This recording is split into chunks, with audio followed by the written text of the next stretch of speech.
NCRB के latest data के मुताबिक देश में करीब 8.2% स्टूडेंट्स हर साल सुसाइड कर रहे हैं और ये मामले साल दर साल बढ़ते ही जा रहे हैं और इसी को लेकर कई लोग कोचिंग सेंटर्स को भी जिम्मेदार ठहरा रहे हैं।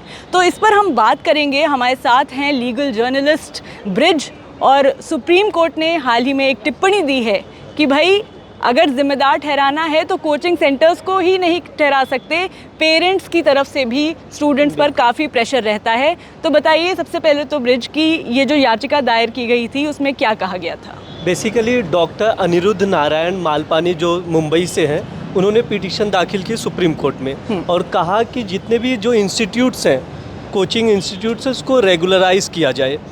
और इसमें उन्होंने अलग अलग दलीलें दी कि बच्चे 14 साल की एज में ही कोचिंग इंस्टीट्यूट में चले जाते हैं, फिर उनके बाद जो कोचिंग इंस्टीट्यूट का प्रेशर होता है वो हैंडल नहीं कर पाते और सुसाइड करते हैं। सही बात। इसलिए ये है आर्टिकल 21 के अगेंस्ट है, इसलिए इसको रेगुलराइज करना, नियमित करना ज़रूरी है। अच्छा, लेकिन इसके बाद से जो सुप्रीम कोर्ट ने कहा, और सुप्रीम कोर्ट ने एक लाइन में अगर हम आपको बताएं कि उन्होंने ये बोला कि जो प्रेशर है वो पेरेंट्स की तरफ से भी होता है, तो इस तरह हम लोग सिर्फ कोचिंग सेंटर्स को जिम्मेदार नहीं ठहरा सकते। तो इस पर डिटेल में आप बताइए एक बार, क्या क्या बातचीत हुई और किस तरह की टिप्पणी दी सुप्रीम कोर्ट ने? बेसिकली जब पिटीशन दाखिल किया गया था तो उन्होंने दलील दी थी आर्टिकल 21 के अगेंस्ट है, बच्चे बहुत ज़्यादा सुसाइड कर रहे हैं कोचिंग इंस्टीट्यूट की वजह से।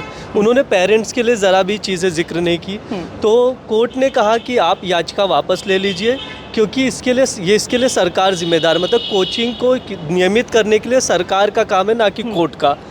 तो और उसी में ये कोर्ट ने टिप्पणी की कि जितने बच्चे इंस्टीट्यूट में पढ़ने जाते हैं 14 साल की एज में आईआईटी इंजीनियरिंग की तैयारी करने के लिए, तो उनके ऊपर इंस्टीट्यूट ही नहीं प्रेशर डालता, ये पेरेंट्स का भी प्रेशर रहता है, जिसकी वजह से बच्चे सुसाइड करते हैं। जी, तो इसी के बाद सुप्रीम कोर्ट ने याचिका वापस लाने की जो बात कही, तो उस पर एक बार आप बताएंगे कि क्यों ऐसा सुप्रीम कोर्ट ने, एक बार फिर से अगर आप डिटेल में ये चीज़ बता दें कि क्यों याचिका वापस लेनी पड़ी? याचिका वापस इसलिए लेनी पड़ी क्योंकि सुप्रीम कोर्ट ने साफ कहा कि ये काम सरकार का है कि दिशा निर्देश गाइडलाइंस इश्यूज करे, इसके लिए ये कोर्ट का काम नहीं है।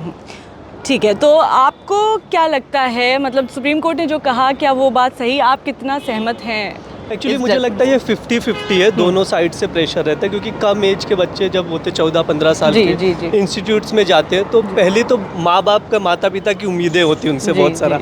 आईआईटी इंजीनियरिंग करने जाते हैं, नीट का प्रिपरेशन रहता है, जेई का प्रिपरेशन, तो पहले से उनके जो फैमिली प्रेशर रहता है वो पहले से रहता है। उसमें अलग अलग प्रेशर्स भी होते हैं। एक फैमिली प्रेशर है नॉर्मली कि आपको ये एग्ज़ाम क्रैक ही करना है। उसके बाद आता है इंस्टीट्यूट का प्रेशर कि इतने असाइनमेंट्स करने, इतना टाइम पीरियड, इतने टाइम पीरियड में एग्ज़ाम है। तो वो दोनों तरह से 50-50% प्रेशर है, एक जन को जिम्मेदार ठहराना सही नहीं होगा। जी बिल्कुल। तो इस तरह से कई बार हम सब भी कभी ना कभी इस दौर से गुजरे हैं, उस एज से गुजरे हैं। आपके साथ ब्रिज कभी ऐसा कुछ फैमिली प्रेशर रहा है आपके? एक्चुअली ये मेरे केस में नहीं था, ये एक अच्छी चीज़ है कि कभी फैमिली प्रेशर मुझे नहीं रहा है। जो करना है आप करिए, कुछ ऐसी कोई दिक्कत नहीं हुई है। बिल्कुल। तो इसी तरह इस बात को ऐसे समझे हैं, ब्रिज ने जिस तरह से पूरी बात को बताया है, तो इस पूरे मामले की जो 100 बात की एक बात वो यही है कि सिर्फ कोचिंग सेंटर्स को जिम्मेदार नहीं ठहराया जा सकता। आपकी इस मामले पर क्या राय है, कमेंट सेक्शन में ज़रूर बताएं और चैनल को सब्सक्राइब करें, वीडियो को लाइक करें।